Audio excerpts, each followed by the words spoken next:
America యుద్ధ విమానాలైతే ఆ పాకిస్తాన్లో కొన్ని ల్యాండ్ అయినాయి, అట్లాగే అటు పక్కన కువైటు అట్లాంటి చోట్ల ల్యాండ్ అయినాయి అని చెప్తున్నారు. అంటే అక్కడ అరబ్ దేశాల్లో ఏవైతే అమెరికన్ బేసులు ఉన్నాయో ఆ బేసుల్లో ల్యాండ్ అయినాయి, ఖతార్ ఇట్లాంటి చోట్ల అన్నటువంటి. అయితే ఇవి ట్రాక్ చేస్తున్నప్పుడు బ్లాక్ గోస్ట్గా పేరున్నటువంటి B-2 స్టెల్త్ బాంబర్లు ముందు కనిపించినాయి. అక్కడ దాకా వెళ్తాం, ఇరాన్ దగ్గరలో దాకా వెంటనే దాడి చేస్తున్నట్టే చేయలేదు. అకస్మాత్తుగా రాడార్లోంచి మిస్ అయిపోయింది. డియాగో గార్సియా దగ్గరన అది డిజప్పీర్ అయిపోయింది కొన్ని గంటల క్రితం.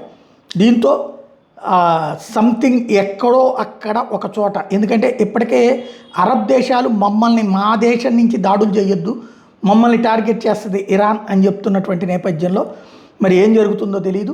ప్రస్తుతానికైతే విమానాలు మాత్రం అక్కడికి తీసుకొచ్చుకుంటోంది అమెరికా. యుద్ధానికి సిద్ధమన్నటువంటి సంకేతాన్ని అయితే పతాక స్థాయికి తీసుకొస్తుంది.